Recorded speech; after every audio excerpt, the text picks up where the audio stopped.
देखो आपका इसमें जो चैप्टर हमने स्टार्ट किया था स्ट्रेट लाइन, उसके बेसिक्स सब पहले डिस्कस कर चुके, ठीक है ना। क्वेश्चंस भी इसके काफी डिस्कस कर चुके। इसमें नया टॉपिक है और उसका पहला क्वेश्चन ये है, find the equation of the plane which contains the two parallel lines.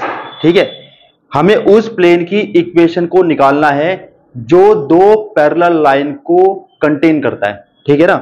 तो इसमें यहां पे समझो यहां पे ये एक प्लेन है और इसमें दो लाइन पैरेलल हैं, इसी में ये दोनों लाइन एग्जिस्ट करती है, ठीक है ना। एक प्लेन है जिसमें दो पैरेलल लाइन ये लाई करती है, ठीक है। और दोनों पैरेलल लाइंस की इक्वेशन दे रखी है। इस वाली लाइन की इक्वेशन ये दे रखी है और इस वाली लाइन की इक्वेशन मान लो ये दे रखी है, ठीक है। और हमें इस प्लेन की क्या निकालनी है, इक्वेशन। बात समझ आई? देखो समझना, ये वाली जो लाइन है ये कौन से पॉइंट से पास होगी। अगर यहां पे देखें, ये देखो +1 है, यहां पे -2 है, यहां पे 0 है। इसका मतलब ये वाली जो लाइन है ये पास होगी -1, 2 और 0 से। -1, 2 और 0 पॉइंट से ये वाली लाइन पास होगी। अगर मैं ये देखूं ये वाली लाइन किस पॉइंट से पास होगी, तो ये वाली लाइन पास होगी यहां पे देखो 3, -4 और 1। ये पास होगी 3, -4 और 1। ये क्लियर है? अब यहां पे एक चीज समझो, इस प्लेन का, ये जो प्लेन हमें निकालना है, इस प्लेन का जो नॉर्मल है वो इस लाइन और इस लाइन दोनों के परपेंडिकुलर होगा। यहां तक क्लियर है? तो इसका मतलब यह है कि इस प्लेन के नॉर्मल के डायरेक्शन रेशोज की मल्टीप्लाई इस लाइन और इस लाइन के डायरेक्शन रेशोज के साथ मल्टीप्लाई करके सम करके 0 के इक्वल रख सकते हैं हम। तो वहां से एक इक्वेशन बन जाएगी, ठीक है। तो अब अगर हमें प्लेन की इक्वेशन निकालनी है, जबकि कोई एक पॉइंट उस प्लेन पे हमें पता होना जरूरी है, उस प्लेन के नॉर्मल के डायरेक्शन रेशोज हमें पता होने जरूरी है। तो इस प्लेन के ऊपर हमें यहां पे दो पॉइंट पता है, ठीक है। और इस लाइन के नॉर्मल के डायरेक्शन रेशोज हमने मान लिया अपनी तरफ से ABC, ठीक है। तो यहां पे इस प्लेन की इक्वेशन हम इस तरह से मान सकते हैं, equation of the plane, equation of the plane. अगर प्लेन की इक्वेशन को हमें निकालना है तो कैसे निकाल सकते हैं, ठीक है। तो मान लो देखो ये वाला पॉइंट, ये वाला पॉइंट, ये पॉइंट कहां लाई करता है, इस प्लेन के ऊपर। तो प्लेन इस पॉइंट से पास होगा और नॉर्मल के डायरेक्शन रेशोज ABC है, तो यहां पे इसको लिख सकते हैं AX, -1 है तो +1 लिखेंगे, यहां पे 2 है और यहां पे ये B है, तो यहां पर इसको लिखेंगे B, Y -2 और यहां पे लिखेंगे C, Z -0 और यहां पे क्या लिखेंगे हम, 0। यहां तक ठीक है? तो ये हमने इस प्लेन की यहां पे क्या मान ली, इक्वेशन मान ली, और इसको हमने क्या मान लिया, यहां पे फर्स्ट मान लिया, ये प्लेन की इक्वेशन हमने मान ली, ठीक है। लेकिन ये जो प्लेन है ये इस पॉइंट से भी पास होता है, इसका मतलब ये वाला पॉइंट इस वाले प्लेन की इक्वेशन को सेटिस्फाई करेगा। तो x को 3, y को -4, z को 1 यहां पे पुट कर देंगे हम। तो x को अगर 3 लिखेंगे तो बन जाएगा आपका 4a। यहां पे y को अगर मैं यहां पे -4 लिखूंगा तो -4 -2 -6 बनेगा, तो ये बनेगा आपका -6b। और z को हमने यहां पे लिखा 1, तो ये बन जाएगा आपका 1c इज इक्वल टू कितना, 0। और यहां पे हमने इसको मान लिया सेकंड। अब इसके बाद देखो, ये जो प्लेन का नॉर्मल है ये दोनों लाइन के साथ 90 डिग्री बनाता है, ठीक है। इसका मतलब ये है कि इस नॉर्मल के डायरेक्शन रेशोज और इन लाइंस के डायरेक्शन रेशोज की मल्टीप्लाई का सम 0 के इक्वल रख सकते हैं, ठीक है ना। तो इसका मतलब यहां पे ऐसे लिखा जा सकता है, यहां पे देखो ये 3a 2b और 1c इज इक्वल टू कितना, 0, ऐसे लिख सकते हैं इसको। तो यहां पे हमने इसको लिखा 3a + 2b और +1c इज इक्वल टू कितना, 0। ये इक्वेशन हमने मान ली थर्ड। अब इनको हम क्रॉस मल्टीप्लीकेशन मेथड से अगर सॉल्व करते हैं तो यहां पे लिखेंगे हम a अपॉन, यहां पे लिखेंगे -b अपॉन, यहां पे लिखेंगे c अपॉन। a को अगर निकालना है, a के लिए हम a को छिपा लेंगे, इसकी मल्टीप्लाई इसमें करेंगे, इसकी मल्टीप्लाई इसमें करेंगे, बीच में साइन चेंज कर देंगे। तो ये आएगा -6 आएगा, +2 है तो -2 लिखेंगे। -b के लिए इसको छिपा लेंगे, इसकी मल्टीप्लाई इसमें करेंगे तो यहां पर ये 4 आएगा, इसकी मल्टीप्लाई करेंगे 3 आएगा, तो बीच का साइन चेंज कर देंगे हम। c के लिए c को छिपा लेंगे, इसकी मल्टीप्लाई करेंगे 8 आएगा, इसकी मल्टीप्लाई करेंगे -18 है तो यहाँ पे +18 हम लिखेंगे। तो यहाँ पे सॉल्व करके आएगा a अपॉन -8, यहाँ पे आएगा b अपॉन कितना, -1 और यहाँ पे आएगा c अपॉन कितना आएगा, 26। ये आ गया। अब a को -8, b को -1, c को 26 इस वाली इक्वेशन में रख देंगे, क्योंकि यही हमारी प्लेन की इक्वेशन है, ठीक है ना। प्लेन की इक्वेशन हमें यहाँ पे निकालनी है। तो a को हम क्या लिखेंगे, -8, ये आएगा -8 x + 1। यहाँ पे b को हम क्या लिखेंगे, b को लिख देंगे -1, तो माइनस ये आएगा y -2। और c को हम क्या लिख देंगे, 26, तो ये आएगा +26 ये आएगा z minus 0 is equal to कितना 0।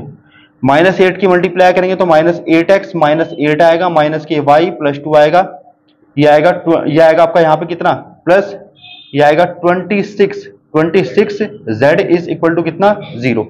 ये आएगा -8x, ये आएगा माइनस के y, और यहाँ पे आएगा प्लस का 26z, -8 प्लस 2 माइनस का 6, उधर जाएगा प्लस का 6 हो जाएगा।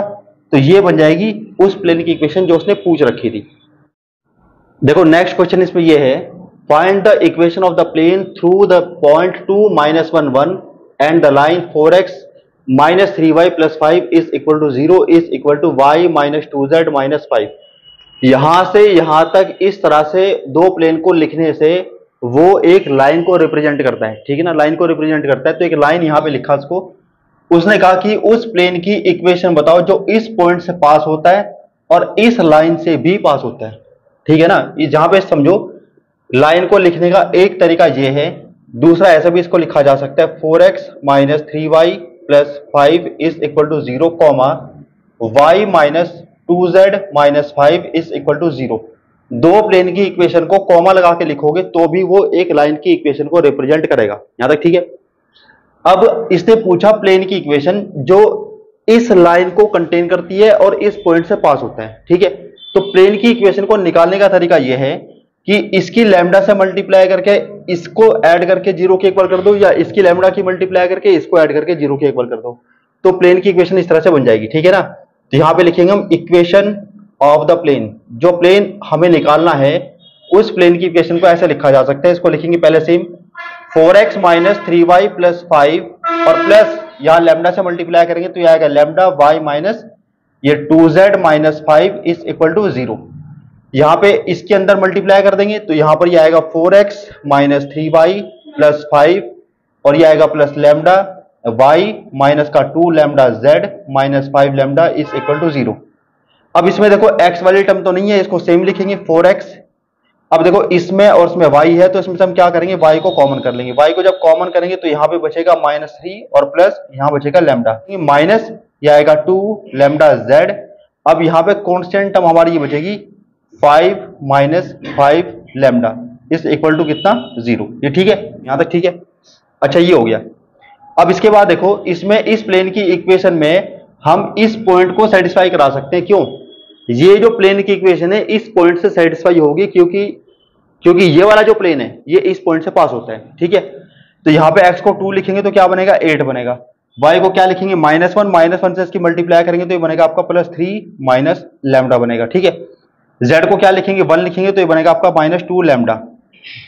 यहाँ पे इसको सेम लिखेंगे, ये आएगा 5 minus 5 lambda is equal to कितना 0। यहां से इसको सॉल्व करेंगे हम, लैम्डा इसमें है और इसमें है तो -5 -2 -7 और -1 -8 लैम्डा बनेगा ये, ठीक है। यहाँ 8 और 3 11 और 5 कितना हो गया 16 गया उधर तो माइनस का 16 हो गया, और यहां से जो लैम्डा की वैल्यू निकलेगी वो क्या निकलेगी 2। अब जो लैम्डा की वैल्यू निकली है उसको हम कहां पुट कर देंगे, यहां पुट कर देंगे, क्योंकि इस प्लेन की इक्वेशन को सॉल्व करके हमने ये बना दिया था। तो यहां पे पुट करेंगे हमारा आंसर जल्दी आ जाएगा। लैम्डा को हम 2 लिखेंगे तो यहाँ पे देखो यहाँ पे 2 लिखेंगे, इसको सेम लिखेंगे, ये आएगा 4x, यहाँ पे 2 लिखा तो -3 + 2 माइनस आएगा -1 आएगा ना, तो यहाँ पे लिखेंगे इसको -y। लैम्डा को 2 लिखेंगे 2 × 4 तो ये आएगा -4, ये लैम्डा आएगा। यहाँ पे हम इसको लैम्डा को 2 लिखेंगे तो -10 और +5 ये आएगा -5 इज इक्वल टू कितना 0। यहाँ पे है ना, यहाँ पे लैम्डा को हमने लिखा था 2 तो यहाँ पे z बचेगा, ये आएगा z, ठीक है ना। तो इस तरह से हम प्लेन की इक्वेशन को निकाल सकते हैं। ये हमारे प्लेन की इक्वेशन है। अगर हमें इसको चेक करना है कि ये सही है या नहीं है तो हम क्या करेंगे, इस पॉइंट से इस प्लेन की इक्वेशन को सेटिस्फाई करा के देख सकते हैं। अगर मैं x को 2 y को -1 z को 1 इसके लेफ्ट हैंड साइड में रखूं और सॉल्व करूं और 0 आ जाए तो इसका मतलब ये प्लेन की इक्वेशन हमारी सही है। देखो नेक्स्ट क्वेश्चन ये है, find the equations of the planes through the line x - 2/2 is equal to y - 3/3 is equal to z - 4/4 and parallel to the coordinate axis. इसने क्या कहा कि एक प्लेन की इक्वेशन बताओ जो इस लाइन से पास होता है और जो कोऑर्डिनेट एक्सिस के पैरेलल है। अब कोऑर्डिनेट एक्सिस का मतलब x एक्सिस, y एक्सिस और z एक्सिस। तो बारी बारी से हम क्या करेंगे, एक बार एक्स एक्सिस का यूज करेंगे, एक बार वाई एक्सिस का यूज करेंगे, एक बार जेड एक्सिस का यूज करेंगे। तो तीन तरह से प्लेन की इक्वेशन को निकाल सकते हैं, ठीक है। अगर प्लेन एक्स एक्सिस के पैरेलल है तो इक्वेशन कैसे निकलेगी, वाई एक्सिस के पैरेलल है तो इक्वेशन कैसे निकलेगी, और जेड एक्सिस के पैरेलल है तो कैसे इक्वेशन निकलेगी इसकी, ठीक है। तो मैं एक पार्ट आपको यहां करके दिखाऊंगा, बाकी के दो पार्ट इसमें ट्राई करना। इसने कहा कि एक प्लेन की इक्वेशन बताओ जो इस लाइन से पास हो और कोऑर्डिनेट एक्सिस के पैरेलल हो। अब कोऑर्डिनेट एक्सिस तो आपकी एक्स एक्सिस भी है, वाई एक्सिस भी है, जेड एक्सिस भी है। तो मैं यहां पर एक्स एक्सिस लेके इसको सॉल्व करूंगा, आप इसमें वाई एक्सिस और जेड एक्सिस लेके खुद सॉल्व करके देखना, ठीक है ना। तो एक्स एक्सिस हमने क्या किया, देखो सबसे पहले इसने बोला equation of the plane passing through the line this and parallel to the coordinate axis. Coordinate axis यहां पे हमने क्या ले लिया, एक्स एक्सिस। तो मैं उस प्लेन की इक्वेशन को निकालूंगा जो एक्स एक्सिस के पैरेलल है और इस लाइन से पास होता है, ठीक है। तो यहां पे हमने ये प्लेन ले लिया, ये जो प्लेन है ये लाइन है, ठीक है, जो उसने दे रखी x minus 2/2, y minus 3/3, z minus 4/5, ठीक है। तो ये एक लाइन है, इस लाइन की इक्वेशन ये है और इस प्लेन की इक्वेशन हमें निकालनी है। ये जो प्लेन है ये इस लाइन से पास होता है, इसकी इक्वेशन ये है, बात समझ आई। अब अगर ये वाला प्लेन जो हमें निकालना है इस लाइन से पास होता है तो इसका मतलब ये है कि ये 2, 3, 4 से भी पास होगा। भाई जो पॉइंट लाइंस पे हैं वो पॉइंट कहां होंगे, वो प्लेन पे भी होंगे, क्योंकि लाइन कहां लाई करती है, वो प्लेन पे करती है। तो अगर ये लाइन 2, 3, 4 से पास होगी तो ये प्लेन भी 2, 3, 4 से पास होगा। यहां तक ठीक है। अच्छा, ये पॉइंट हमें मिल चुका है जो प्लेन के ऊपर लाई करता है। इस प्लेन का नॉर्मल हमने ये मान लिया। अब नॉर्मल के डीसीज मान लिया, डीसीज एबीसी। यहां डायरेक्शन रेशोज भी मान सकते हो और डीसीज भी मान सकते हैं, इससे कोई फर्क नहीं पड़ता, ठीक है। डायरेक्शन कोसाइंस ले या डायरेक्शन रेशोज ले, इक्वेशन उसकी सेम ही निकलेगी, ठीक है। तो हमने यहाँ डीसीज लिखा, डीसीज भी ले सकते हो, मैंने आपको बता दिया डीसीज भी ले सकते हो और डीआरस भी ले सकते हैं, इससे फर्क नहीं पड़ेगा, ठीक है।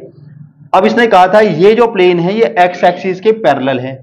अगर ये प्लेन एक्स एक्सिस के पैरेलल है तो प्लेन का जो नॉर्मल होगा वो एक्स एक्सिस के साथ 90 डिग्री बनाएगा, यहां तक ठीक है। और ये जो नॉर्मल है ये इस प्लेन में जितनी भी लाइंस है उनके साथ भी 90 बनाएगा। और इस प्लेन में लाइन कौन सी है, ये वाली। इसका मतलब इसके और इस नॉर्मल के बीच में जो एंगल होगा वो 90 डिग्री होगा। इसका मतलब यह है कि जो इसके डीसीज या डायरेक्शन रेशोज होंगे उसको इसके साथ सॉल्व करके करेंगे तो जीरो के इक्वल रख देंगे, और इसके डायरेक्शन रेशोज को सॉल्व करेंगे तो भी हम जीरो के इक्वल रख सकते हैं, क्योंकि एंगल बीच में 90 डिग्री है। बात समझ आई। तो सबसे पहले तो हम इस प्लेन की इक्वेशन को लिखेंगे। इसकी इक्वेशन कैसे लिखेंगे, इसके नॉर्मल के डीसीज हमने क्या मान लिए, एबीसी, और ये प्लेन पास कहां से होता है, 2, 3, 4 से। तो प्लेन की इक्वेशन को हम ऐसे मान सकते हैं, यहां तो एबीसी लिख देंगे हम, क्योंकि नॉर्मल के डीसीज हमने एबीसी मान रखे हैं। और ये पास कहां से होता है, 2, 3, 4 से। तो यहां पे लिखेंगे x minus 2, y minus 3, z minus 4, इसको हमने फर्स्ट मान लिया और ये प्लेन की इक्वेशन है।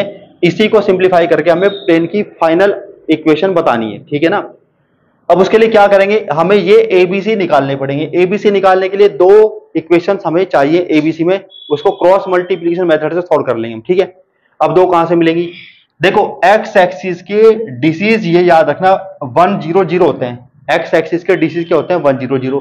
वाई एक्सिस के क्या होते हैं, 0, 1, 0।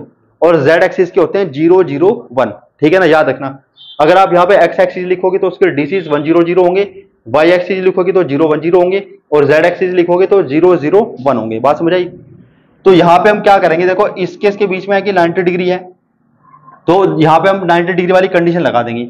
ये नॉर्मल है, नॉर्मल के डीसीज हमने एबीसी मान रखे हैं, और ये जो नॉर्मल है इस लाइन के साथ कितने एंगल पे, 90 डिग्री पे है। तो 2, 3, 5 को एबीसी के साथ सॉल्व करेंगे। इस तरह से हम 2a + 3b + 5c is equal to 0, इसको हम सेकंड इक्वेशन मान लेंगे, ठीक है। अच्छा, एक्स एक्सिस और नॉर्मल के बीच में एंगल 90 डिग्री होगा, तो 1, 0, 0 को एबीसी के साथ सॉल्व करेंगे और इस तरह से लिख देंगे 1a + 0b + 0c is equal to 0, इसको हमने थर्ड मान लिया। यहां पे हमने क्रॉस मल्टीप्लिकेशन मेथड लगाया, a लिखा। जब a लिखेंगे a को छिपा लेंगे, यहां क्रॉस मल्टीप्लाई करेंगे, 0 की 3 के साथ करेंगे, 0 की 5 के साथ करेंगे, और वो 0 - 0 आ जाएगा, ठीक है। जब b को लिखेंगे तो b को छिपा लेंगे, इसकी मल्टीप्लाई के साथ करेंगे 0 आएगा, 1 की 5 के साथ करेंगे 5 आएगा, बीच का साइन चेंज कर देंगे, यहाँ पे -b लिखना होता है सेकंड वाले टर्म में, ठीक है। यहाँ पे लिखेंगे c अपॉन, तो c छिपा लेंगे, इसकी मल्टीप्लाई करेंगे 0 आएगा, इसकी मल्टीप्लाई करेंगे यहाँ पे माइनस का 3 आ जाएगा, ये ठीक है। तो a/0 आ गया, माइनस का b अपॉन माइनस के 5 आएगा तो b/5 लिख दिया, c अपॉन -3 लिख दिया। तो a को 0, b को 5 और c को -3 कहां रख देंगे, इसमें रख देंगे हम। क्योंकि ये फर्स्ट वाली इक्वेशन ही हमारे प्लेन की इक्वेशन है, प्लेन की इक्वेशन ही हमें निकालनी भी है। तो हम ए को यहाँ पे क्या लिखेंगे 0 लिखेंगे, बी को यहाँ पे क्या लिखेंगे 5 लिखेंगे और सी को क्या लिखेंगे -3 लिखेंगे, यहाँ पे लिखेंगे, सॉल्व कर देंगे और यही हमारी प्लेन की फाइनल इक्वेशन आ जाएगी।